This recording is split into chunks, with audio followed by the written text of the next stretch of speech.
You're probably familiar with the 5 major parties in this election campaign, but did you know there are 11 parties represented on the ballot across our region? Tonight, Doug Hempstead speaks to some of the so-called fringe candidates in this campaign. The Big Five aside, there are 28 official federal parties. Of the 15 ridings in this region, only 5 are without so-called fringe candidates. David Page, one of 4 independent candidates, says his #1 issue is the environment. So why isn't he running as a Green? Well, I ran as an independent candidate because I feel that climate change is too important of an issue to be a matter for partisan politics. The Canadian Action Party has 2 regional candidates. Mike St. Onge believes our country is becoming too American. We feel that we're being absorbed by the Americans through all sorts of agreements, and most recently the Security and Prosperity Partnership. The Marijuana Party is also running 2 candidates in the region. John Akpata says we need a more transparent, honest government. They say that they're being transparent, but they go out the back door of Parliament. They don't answer to the journalists. They don't have media press conferences anymore. So what are they up to?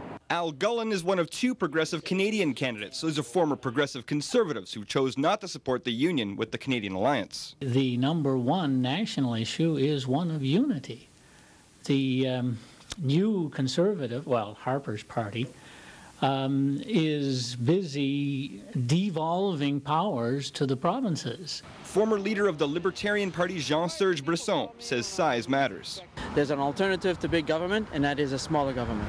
Alex MacDonald, the region's sole Communist Party candidate, advocates a nationalized energy program. If we have control of our energy, then we can take meaningful measures to control the carbon emissions in our environment. Most of the so-called fringe party candidates have no realistic expectation of actually getting elected.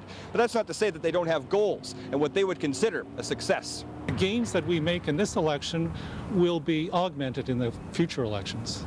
Our goal is, first of all, to reach the same point as the Greens are. I mean, they started out as a fringe party, now they're mainstream. I want to make it abundantly clear that the party that supposedly is the continuation of the Progressive Conservative with some mixture of the Alliance is in fact totally dominated by extreme right-wing policies. My goal for this campaign is to get out as much information about politics and as much information about marijuana as I possibly can. You can't talk to people as though you're going to lose all the time, so I certainly don't talk that way. I feel that I'm just obliged, knowing what I know and being as privileged as I am. It's too important to not do anything. In Ottawa, Doug Hempstead, A News.